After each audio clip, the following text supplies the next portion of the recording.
नमस्कार प्रिय दर्शकों, फिर से आपका स्वागत है। प्रिय दर्शकों, एक कबूतर ने बताया, ये 3 काम मनुष्य को रंग से राजा बना देते हैं। प्रिय दर्शकों, प्राचीन समय काल में एक जंगल में कबूतर और कबूतरी बैठे हुए थे। सर्दियों की रात थी, कड़ाके की ठंड पड़ रही थी। तब एक कबूतरी कबूतर से कहती है कि पिया जी, आज की रात को निकालने के लिए ऐसा क्या किया जाए जिसे आज की रात निकल जाए, सर्दी बहुत भारी पड़ रही है। कबूतरी कहती कि कोई ऐसी कहानी सुनाओ जिससे आज की रात कट जाए। कबूतर कबूतरी की बात सुनने के बाद एक कहानी शुरू करता है और कबूतरी से कहता है कि तुम ध्यान से सुनो, बड़ी ज्ञानवर्धक और बड़ी प्रेरणादायक मैं कहानी तुम्हें सुनाने जा रहा हूं। अब कबूतरी ध्यान से सुनती है और कबूतर कहानी शुरू करता है। जो लोग इस कहानी को सुन रहे हैं, इस कहानी को पूरा सुने। कहानी के अंत में कबूतर 3 बातें बताता है जिसे आपको आपके जीवन में याद रखनी चाहिए। कबूतर कहानी शुरू करता है कि बहुत समय पहले की बात है। किसी नगर में एक राजा रहता था। एक रोज वो राजा अपने दरबार में बैठा हुआ था। तभी उसके दरबार में एक भिखारी आया। उस भिखारी की बड़ी दयनीय स्थिति थी। जर्जर शरीर, तन पर फटे पुराने मेले कुचैले कपड़े और लाचार बेबस निगाहें। राजा ने जब उस भिखारी को देखा तो उस पर बड़ी दया आई। राजा ने तुरंत अपने खजांची को बुलाया और उसे आदेश दिया कि इस भिखारी को उचित भिक्षा देकर विदा करो। प्रिय दर्शकों, भिखारी तो भिक्षा लेकर राजा को धन्यवाद देकर वहां से चला गया, लेकिन राजा के सामने एक प्रश्न छोड़ गया। उस राजा के मन में यह विचार आया कि मैंने ऐसे कौन से शुभ कर्म किए थे जिनके कारण ये राजपथ मिला है, और इस भिखारी ने ऐसा कौन सा कार्य किया था जिसके कारण उसे जिल्लत भरी जिंदगी नसीब हुई है। प्रिय दर्शकों, राजा के मन में यह विचार आते ही अगले दिन राजा ने अपने नगर के सभी विद्वानों की एक सभा बुलाई। जब सभी विद्वान लोग सभा में उपस्थित हो गए तो राजा ने सभी के सामने अपने मन की जिज्ञासा रखी और उस राजा ने विद्वान जनों से कहा कि हे विद्वान पुरुषों, मैंने आप लोगों को यहां बुलाकर इसीलिए कष्ट दिया है ताकि मैं अपनी एक समस्या का निराकरण आप लोगों से करा सकूं। मेरे मन को एक विचार बहुत ही विचलित कर रहा है। राजा के ये वचन सुनकर सभा में बैठे हुए विद्वानों में से एक विद्वान ने खड़े होकर पूछा कि महाराज, ऐसी क्या उलझन है जो आपको विचलित कर रही है? ऐसा कौन सा विचार है जो आपको परेशान कर रहा है? कृपया आप उसे हमें बताएं।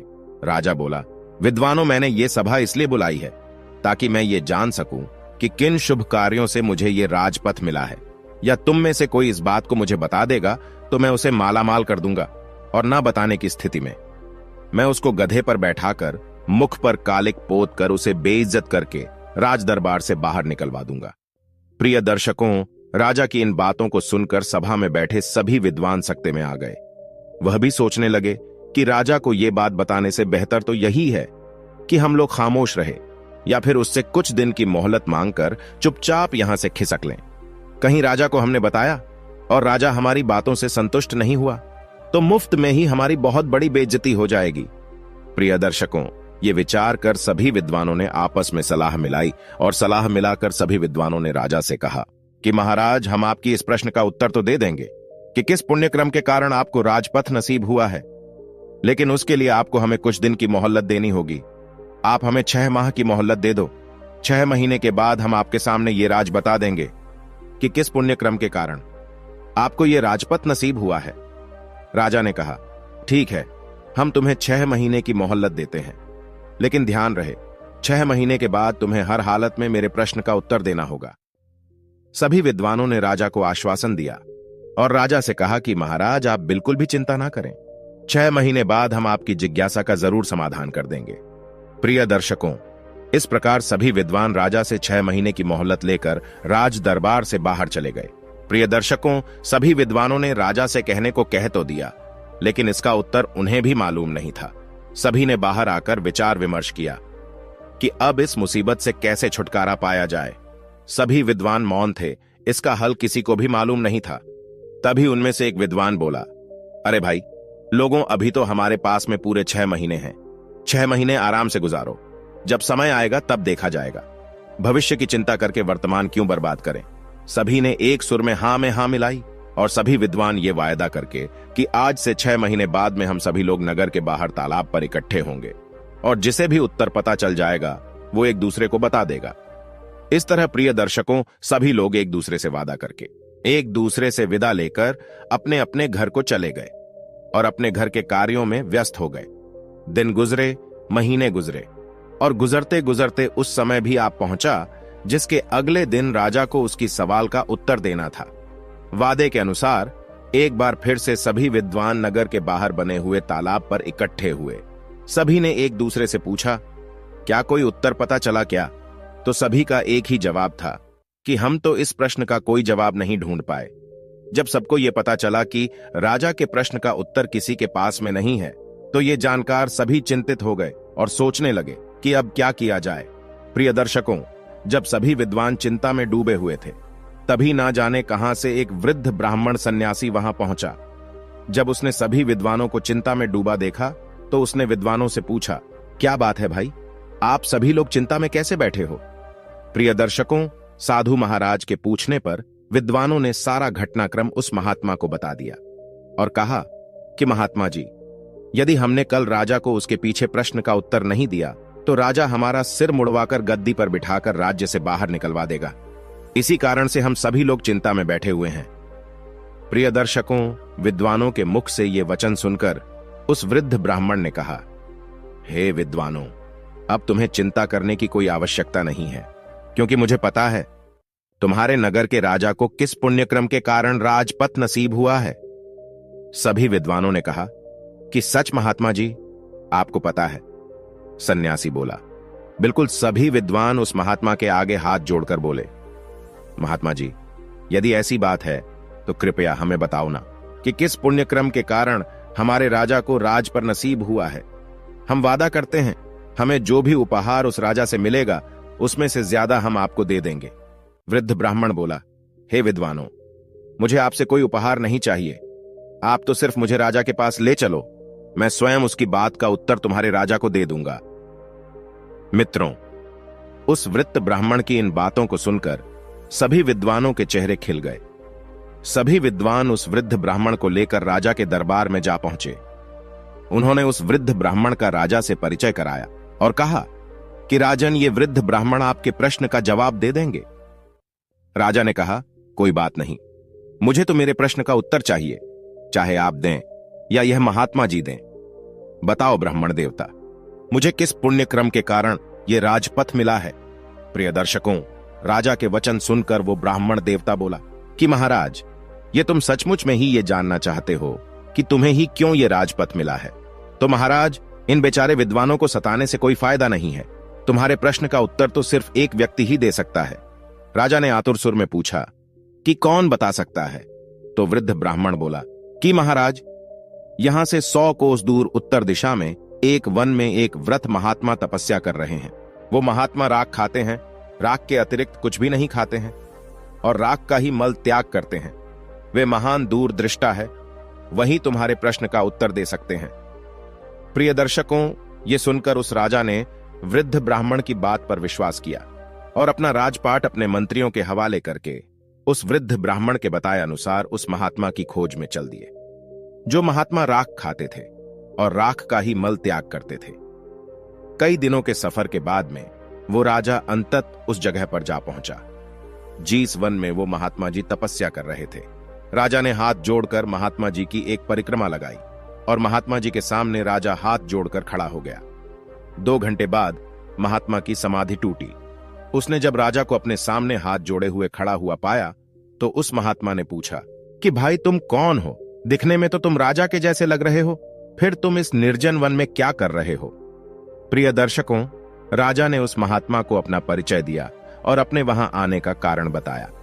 इस पर उस महात्मा ने कहा कि राजन, मैं भी तुम्हारे इस प्रश्न का उत्तर देने में अभी असमर्थ हूं, लेकिन यहां से 50 कोस दूर उत्तर दिशा में एक वन में एक महात्मा तपस्या कर रहे हैं, आग खाकर जीवित रहते हैं।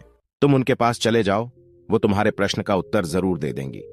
महात्मा की इन बातों को सुनकर राजा कुछ पल के लिए निराश तो जरूर हुआ, किंतु फिर से नए उत्साह के साथ महात्मा द्वारा बताए हुए मार्ग पर उस साधु की तलाश में आगे को चल दिया। शीघ्र ही उसने अगले बल में तपस्या करते उस साधु को खोज लिया, जो आग खाकर जिंदा रहते थे।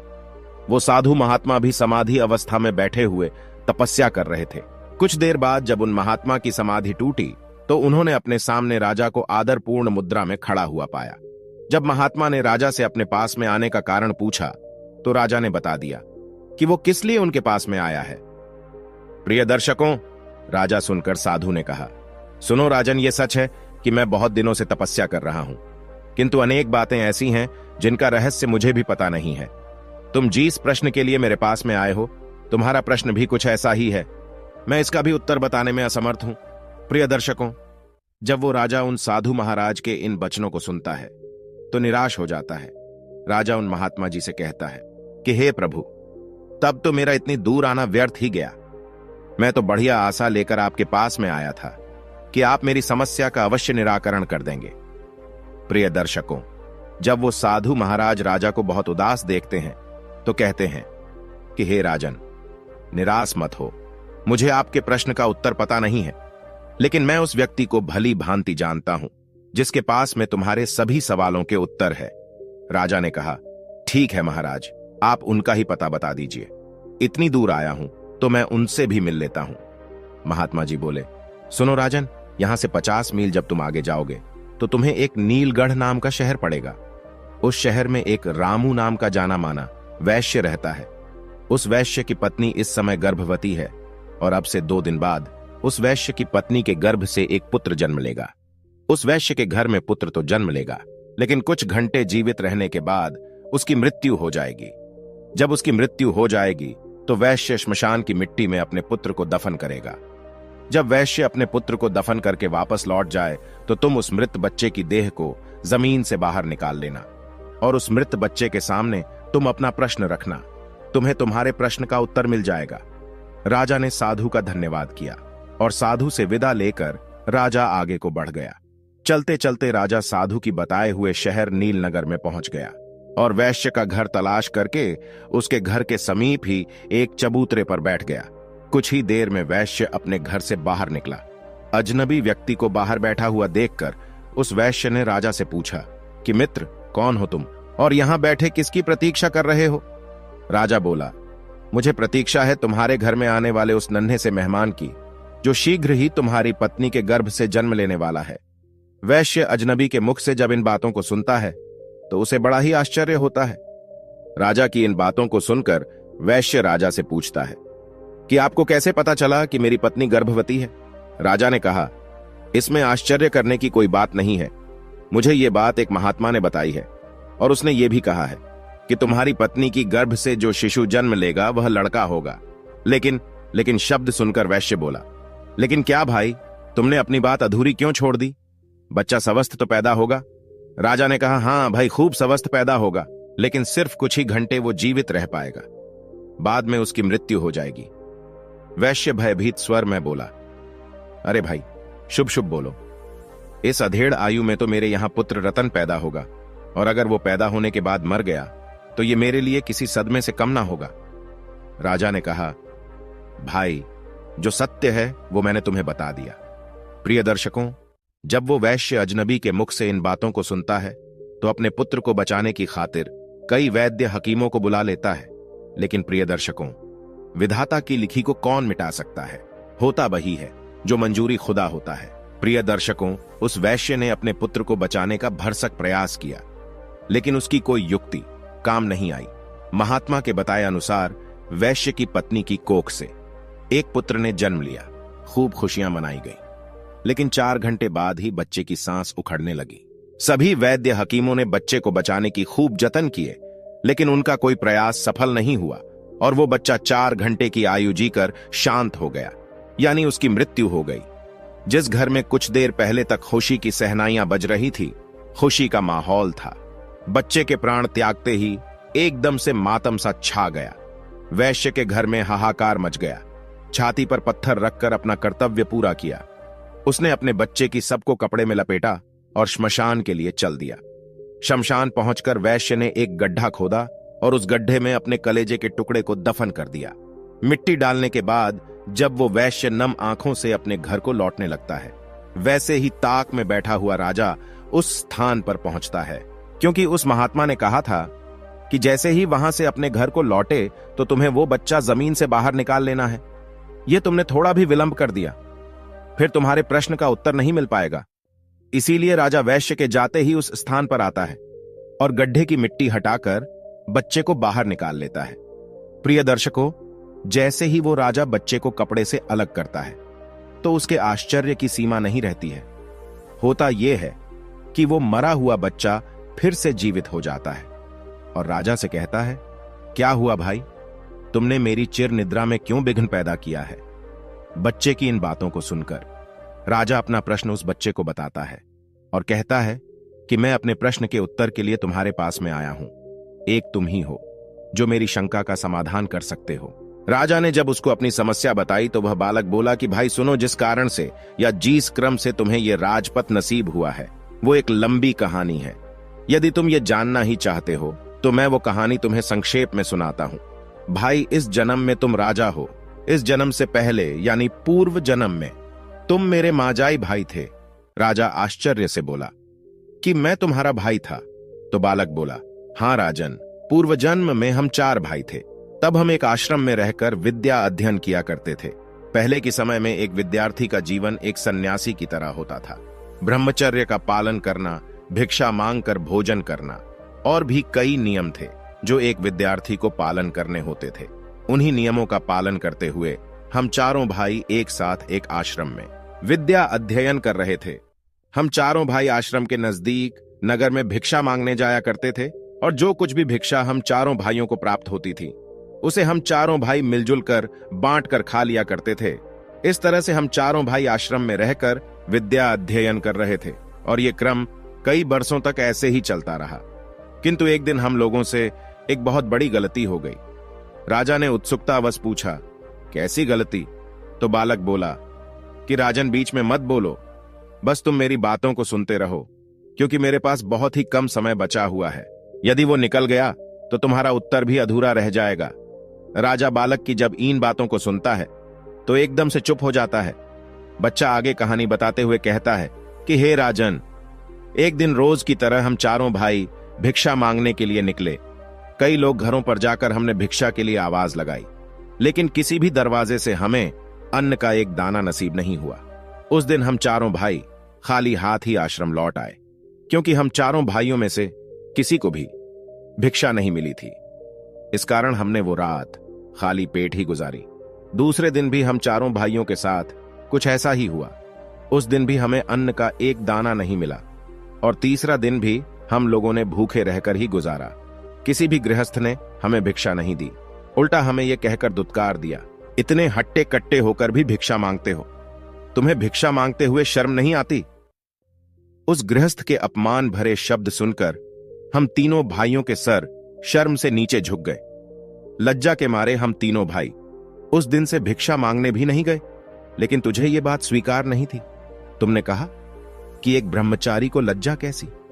लज्जा को त्यागने के लिए ही तो आश्रम में गुरुजी हमें भिक्षा लाने के लिए कहते हैं, ताकि आगे चलकर ब्रह्मचारी निराकार भाव से परमार्थ के कार्य कर सके। उसके मन से ऊंच नीच, जात पात, छोटे बड़े का भाव समाप्त हो जाए और सभी को एक दृष्टि से देखे। उसके लिए ना कोई छोटा हो और ना कोई बड़ा हो, सभी मानव एक समान है, ये भावना उसके अंदर पैदा हो जाए। इसीलिए एक साधु को भिक्षा मांगना बहुत जरूरी होता है, तभी उसके अंदर से भेदभाव की भावना समाप्त होती है। इसीलिए उस दिन तुम अकेले ही भिक्षा मांगने निकल गए। जब तुम भिक्षा मांगकर वापस लौटे तो तुम्हारी झोली में इतना आटा था जिससे 4 रोटियां तैयार हो सके। हम तीनों भाइयों ने मिलकर तुम्हारे द्वारा लाए हुए आटे से 4 रोटियां बनाई और 4 रोटियां को आपस में बांटकर खाने की तैयारी करने लगे, क्योंकि हम 4 भाई 3 दिनों के भूखे थे। इसीलिए हम जल्दी से जल्दी अपनी भूख मिटाना चाहते थे। जब हम 4 भाई रोटी खाने ही वाले थे, तभी एक वृद्ध ब्राह्मण भोजन की तलाश में हमारे पास में पहुंचा। जब उसने हमारे हाथ में भोजन की थाली देखी तो उस वृद्ध ब्राह्मण ने हम 4 भाइयों से अपने अपने भोजन में से थोड़ा थोड़ा भोजन देने की प्रार्थना की, क्योंकि हम 4 भाइयों का भूख के मारे पहले ही बहुत बुरा हाल था। उस पर वो वृद्ध ब्राह्मण भोजन मांग रहा था। यह सुनकर हमारे बड़े भाई ने उस वृद्ध ब्राह्मण से कहा कि अरे ब्राह्मण देवता, तुम कहां से आ टपके? हम लोग तो पहले से ही 3 दिनों से भूखे हैं। मुश्किल से आज एक रोटी नसीब हुई है और तुम कहते हो कि उसमें से हम तुम्हें दे दें। यदि हमने तुम्हें अपनी रोटी दे दी तो हम क्या राख खाएंगे। और ये कहकर हमारे बड़े भाई ने अपनी रोटी खा ली और वो वृद्ध ब्राह्मण देखता ही रह गया। इसके बाद उस वृद्ध ब्राह्मण ने हमारे दूसरे भाई से अपने भोजन में से उसे थोड़ा भोजन देने का आग्रह किया। हमारे दूसरे भाई ने उस वृद्ध ब्राह्मण से कहा कि महाराज, यदि मैंने तुम्हें अपना भोजन दे दिया तो मैं क्या चूल्हे की आग खाऊंगा। और ये कहकर उसने भी अपनी रोटी खा ली। जब हमारे दोनों भाइयों से उसे निराशा हाथ लगी तो वो वृद्ध ब्राह्मण मेरे पास में आया। मैंने भी अपने दोनों भाइयों की तरह उसे टकासा जवाब दे दिया कि हे ब्राह्मण देवता, यदि हमने अपने भोजन में से तुम्हें भोजन दे दिया तो मैं मरूंगा या जीऊंगा। और ये कहकर मैंने भी अपनी रोटी खा ली। जब हम तीनों भाइयों से उस वृद्ध ब्राह्मण को निराशा हाथ लगी तो आखिर में वो वृद्ध ब्राह्मण तुम्हारे पास में पहुंचा और इस उम्मीद में तुम्हारी तरफ से निहारने लगा कि शायद तुम अपने भोजन में से कुछ भोजन में उसकी सेवा में अर्पित कर दो। हे राजन, जब वो ब्राह्मण तुम्हारे पास में पहुंचा तो तुमने बिना किसी हिचकिचाहट के अपने हिस्से वाली रोटी उस वृद्ध ब्राह्मण को दे दी। साथ ही यह कहते हुए क्षमा भी मांगी कि हे ब्राह्मण देवता, आज तो मेरे पास में एक ही रोटी है, आप इस एक रोटी को खाकर अपनी भूख मिटाएं। आप फिर किसी दिन हमारे यहां पर पधारी, ये मैं आपका संपूर्ण रूप से अतिथि सत्कार करूंगा। सो हे राजन, तब से हम सब भाई अपने अपने पूर्व जन्म में किए क्रम का फल भोग रहे हैं। उस दिन वो ब्राह्मण तो ऐब मस्तू कहकर चला गया और हम तीनों भाइयों पर मुसीबत का पहाड़ टूट पड़ा। यह कहकर बालक ने कुछ छड़के लिए, फिर आगे बोला, हे राजन, जिस वृद्ध ब्राह्मण ने तुम्हें पहले साधु के पास जाकर उससे अपने प्रश्न का उत्तर खोजने के लिए कहा था, दरअसल मैं वही ब्राह्मण है जो हमारे पूर्व जन्म में भोजन मांगने के लिए हमारे पास में आया था। और वह पहला साधु जो सिर्फ राख खाता है और राख का ही मल त्यागता है, उस काल का हमारा बड़ा भाई है। उसने ब्राह्मण से यह कहा था कि तुम्हें रोटी दे दूंगा तो खाऊंगा क्या राख। अतः ब्राह्मण के हिसाब से ही बेराख खाकर ही जीवित है। पहले साधु ने तुम्हें दूसरे साधु के पास में जाने का परामर्श दिया। वह दूसरा साधु दरअसल हमारा दूसरा भाई है जो सिर्फ आग खाकर ही जीवित रहता है। उसने ब्राह्मण के रोटी मांगने पर यह कहा था, यह ब्राह्मण देवता, यदि मैं तुझे रोटी दे दूंगा तो क्या मैं चूल्हे की आग खाऊंगा। सो उस ब्राह्मण का सांप उस पर भी फलीभूत हो रहा है। आगे वो बच्चा उस राजा से बोला, हे राजन, अब आप मेरे विषय में भी सुन लो। मैंने ब्राह्मण को रोटी ना देकर यह कहा था कि यदि मैं तुम्हें रोटी दे दूंगा तो मेरा क्या होगा, मैं जीऊंगा या मरूंगा। बस तभी से मैं जीता और मरता आ रहा हूं। मैं नित्य किसी ना किसी के यहां जन्म लेता हूं और कुछ घंटे, कुछ दिवस अथवा कुछ महीने जीवित रहकर वापस मर जाता हूं। और तब से यह घटनाक्रम नियमित रूप से चल रहा है। प्रिय दर्शकों, इतना कहकर बालक ने जब राजा को उसके विषय में बताना शुरू किया तो उसने राजा को बताया कि हे राजन, अब तुम अपने विषय में भी सुन लो। तुमने अपने हिस्से की रोटी उस ब्राह्मण को दी और स्वयं भूखे रहे। तुमने अपने आतिथ्य धर्म का पूरी तरह से परिपालन किया। अतः उन्हीं शुभ कर्मों के कारण इस जन्म में तुम्हें राजा बनने का अवसर मिला है, क्योंकि परमात्मा उन्हीं लोगों को राजपद देता है या अमीर बनाता है जो खुद की ना सोच के दूसरों की परवाह करते हैं, जो दूसरों के बुरे वक्त में उनकी सहायता करते हैं, जो अपने मुंह का निवाला भी दूसरों की सेवा में समर्पित कर देते हैं। ऐसे लोगों को परमात्मा इस मंशा से अमीर बनाता है कि ये लोग अमीर होकर दूसरों के सुख दुख में उनका साथ निभाएंगे। लेकिन अधिकतर लोग अमीर होकर अपना ही सोचते हैं।